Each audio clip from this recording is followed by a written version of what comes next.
And do you know the defendant, John Kulani? Yes, he's my father. My Hanai father. I was adopted.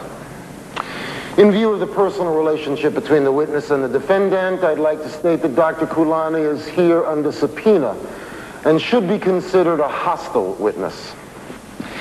Now, Dr. Kulani, when did you first contact Dr. Post? 3 days ago.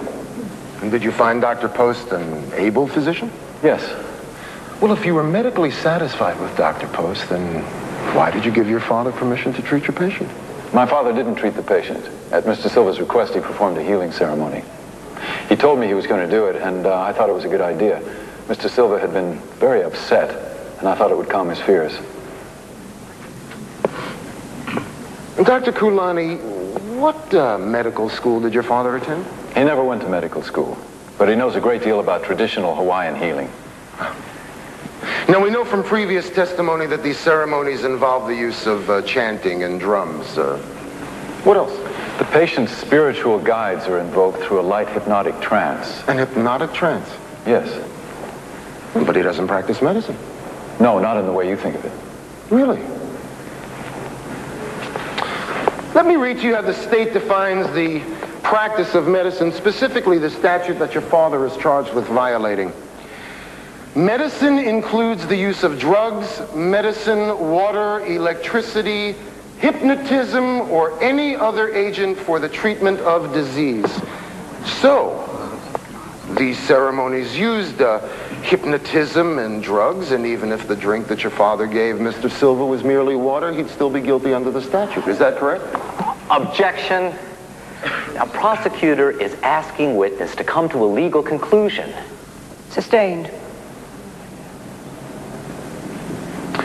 The statute goes on to further state that the only case where someone without a medical degree can practice these healing methods is in the case of a duly licensed physician who has pronounced the patient beyond all recovery.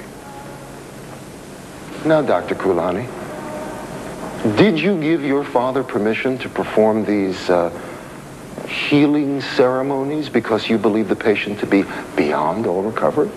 No, of course not. Oh, so you mean that Mr. Silva's remarkable recovery could have been accomplished without the use of chanting or drums?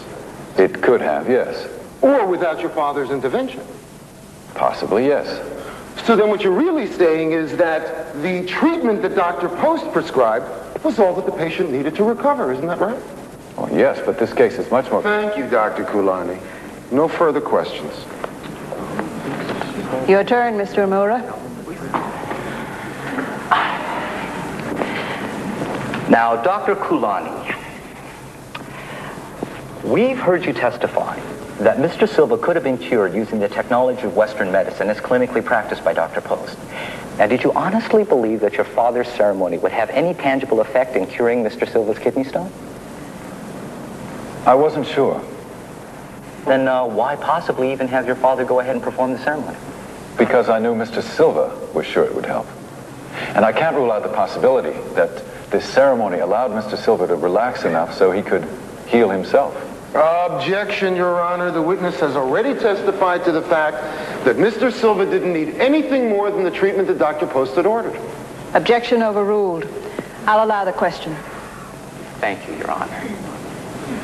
Now, Dr. Kulani, we also heard you say that Mr. Silva felt quite alienated and quite frightened in the world of modern medicine. Yes. So then what you're saying, Dr. Kulani, is that the importance of your father's ceremony was far greater as a religious and spiritual event than a medical one. Oh, objection, Your Honor. Mr. Amura is putting words into the witness's mouth. Objection sustained. No further questions.